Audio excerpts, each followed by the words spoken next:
আওয়ামী লীগ কি নির্বাচনে অংশ নিতে পারবে? সেটা আমরা আপনাদের মতো আমরাও ওটা দেখার অপেক্ষায় আছি।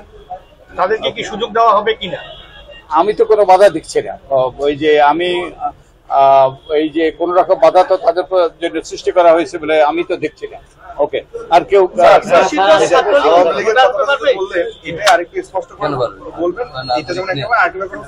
অনেকে পরে আসছে তো সংস্কার রিপোর্টের আগে আসলে আর কোন কোন কাজগুলো বাকি, যেহেতু আপনারা রিপোর্ট পেশ করবেন, একটি কোন কোন কাজগুলো বাকি এবং কবে নাগাদ পেশ করবেন, এবং আওয়ামী লীগের ব্যাপার আওয়ামী লীগের ব্যাপার আমরা চাই যে একটা অন্তর্ভুক্তমূলক নির্বাচন সব দলের, অবশ্যই যারা নির্বাচনের জন্য তারা প্রস্তুত হয়ে নির্বাচনে অংশগ্রহণ করতে পারবে এবং কোন রকম বাধা বিপত্তি তাদেরকে দেওয়া হবে না, তাদের জন্য বাধা সৃষ্টি করা হবে না, সেরকম আমরা একটা নির্বাচন চাই। এবং আমি আশা করি যে সব দলই এই নির্বাচনে অংশগ্রহণ করবে। আর ওই যে আর কিছু বললেন, ওই যে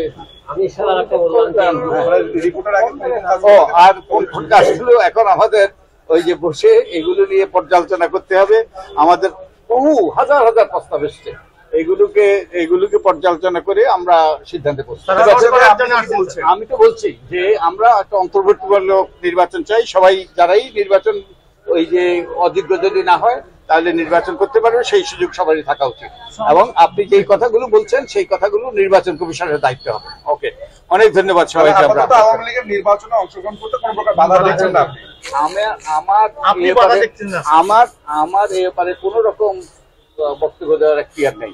আমরা চাই, আমরা সুপারিশ দেব যাতে নির্বাচনটা সুষ্ঠু হয়, নিরপেক্ষ হয়। আমি আশা করি যে নির্বাচন কমিশন সঠিকভাবে দায়িত্ব পালন করতে পারবে, নির্বাচনী কর্মকর্তারা স্বাধীনভাবে নিরপেক্ষভাবে দায়িত্ব পালন করতে